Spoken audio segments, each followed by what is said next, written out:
Every day, without fail, I'd wake up to the sound of a roaring ATV tearing through my property. The engine would reverberate through the quiet morning air, shaking my windows.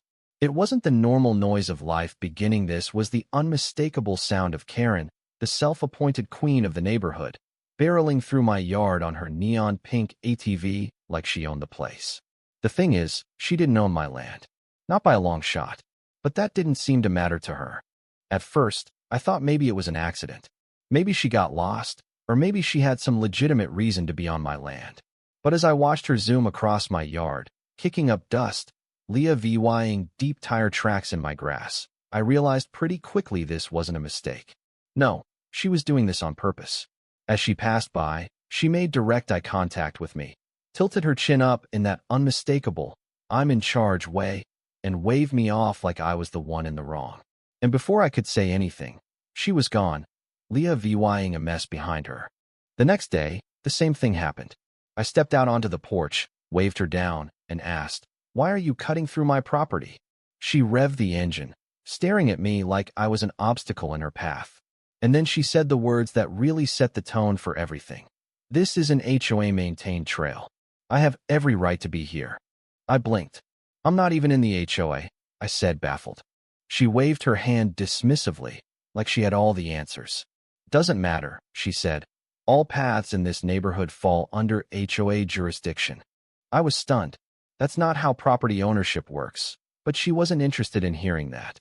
Instead of responding, she hit the gas and sped off, vying me standing there, completely dumbfounded. This wasn't just a one-time thing either. Over the next few weeks, she made it a daily habit morning, afternoon, sometimes even at night. No matter how many times I told her to stay off my land, she always had some excuse. "The HOA rules say I can," or "this land's always been open for community use," or my personal favorite, "You're just mad because you don't have an ATV." Arguing with her was like arguing with a brick wall, except this wall had an engine and an overinflated sense of entitlement. I couldn't take it anymore. Then one day, it rained the night before. The ground was soft, mud everywhere. Karen, as usual, came flying through my yard at full speed. But this time, she hit a patch of wet soil, and her ATV sank into the mud with a loud, satisfying squelch. It was like a moment out of a movie. Karen, in her oversized helmet that made her look like a bobblehead, flailed her arms trying to yank the ATV free. I watched her from the porch, kind of enjoying the chaos unfolding. Then she spotted me watching, and immediately, she pointed her finger at me and shouted, "This is your fault." I raised an eyebrow. "My fault?" I asked. "You should have put up a sign," she snapped, like I was the one in the wrong. I folded my arms. "You already know it's my property." Her face turned red. She huffed, stomped her foot, and demanded I help her push her ATV out of the mud. When I refused, she pulled out her phone and muttered something about reporting me to the HOA. I laughed. "Go ahead," I said. "They don't control my land." She made a big show of pretending to dial, then stormed off, vying her ATV stuck in the mud. I briefly debated calling a tow company just to watch her pay for her own mistake, but I decided letting her deal with it herself was punishment enough. Hours later, she returned, dragging her husband behind her. He looked tired, worn down like a guy who'd fought too many battles and lost every single one. Without saying a word to me, he helped her pull the ATV free while she ranted about how nobody in the neighborhood had any respect for her. I had enough of this. The next step? I went straight to the HOA office. Maybe, just maybe, they could do something about her. The office was in a small building near the entrance of the neighborhood, and when I walked in, a handful of board members were sitting around a table, flipping through papers like they were busy. When I explained the situation, they exchanged uncomfortable glances. One of them, Chad, cleared his throat. "Yeah, we can't really do much about her." I frowned. "She's trespassing on my property." Another board member, a woman who looked like she regretted signing up for the job, sighed. "She does this to everyone. We've warned her before, but she doesn't listen." I was losing patience. "So that's it. You're just going to let her do whatever she wants." Chad shrugged. "Persistent is an understatement," he said. Outside the office, Chad caught up to me. "Listen," he said in a low voice. "If you really want to get her off your back, you've got to play her game." I narrowed my eyes. What do you mean? She doesn't back down unless she's forced to. She thinks HOA rules protect her, but they don't. If you push back hard enough, she'll break her own rules without realizing it. That night, sitting on my porch, the sound of Karen's ATV in the distance, it hit me Chad was right. If Karen wanted to play by HOA rules, then maybe it was time I did too. The next morning, as usual, the ATV roared to life again, tearing through my property. But this time, I wasn't just going to stand there. I grabbed my phone, started recording, and decided to follow her. After all, if she thought she had the right to be on my land, then I surely had the right to follow her. When she saw me following her on foot, her reaction was priceless. She whipped her helmeted head around, eyes wide behind those oversized sunglasses. For a moment, she seemed to panic, unsure of what to do. Then, just like flipping a switch, she twisted her face into exaggerated horror and slammed on the brakes. The ATV skidded to a stop, almost toppling over. "You're trespassing," she screamed. I stared at her, incredulous. "I'm what?" "You can't be here," she yelled, pointing at me with a manicured finger. "This is private property." I almost laughed. "You mean my private property?" She crossed her arms, nostrils flaring. "It's an HOA pathway, and you're harassing me." "Oh, so it's private now?" I asked, keeping my voice calm. 5 minutes ago, you were arguing it was a public trail." Her face turned bright red. "That's different," she stammered. Without answering, she reached for her phone. "I'm calling the cops." Within 10 minutes, a patrol car pulled up. 2 officers stepped out. Karen immediately launched into her performance, claiming I'd been lurking in the bushes and chasing her down like a maniac. I stayed quiet and let her spin her story. When the officers finally turned to me, I simply held up my phone and replayed the footage of her driving through my yard, day after day.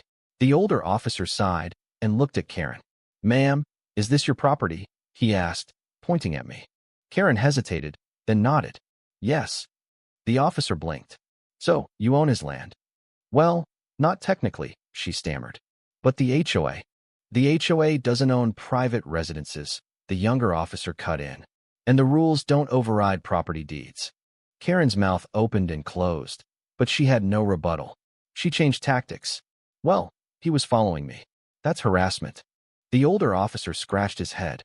"Ma'am, he was walking on his own land. You, on the other hand, were driving through it on an ATV." Karen scoffed. "That's not the point." The officer turned to me. "Would you like to press charges for trespassing?" I pretended to think about it. Watching Karen's face change from anger to panic was almost enough to make me say yes. Almost. "No," I finally said, "but I will be filing a complaint with the HOA." For the first time since this whole thing started, Karen left without a word. No shouting, no threats, just a quiet retreat. But this wasn't the end. Later that day, I got a link from Chad, one of the HOA members. Karen had been rallying the neighborhood online, claiming I was a dangerous stalker and trying to get people to sign a petition to have me removed. Not a single person signed it, not even her husband. Feeling emboldened, I decided to take things even further. I dug into the HOA regulations and found out Karen had been violating several of them. Her shed was over the property line, her garden gnomes were too big for the neighborhood aesthetic, and, best of all, her ATV wasn't even registered with the HOA. I filed a formal complaint. Within days, Karen was hit with fines.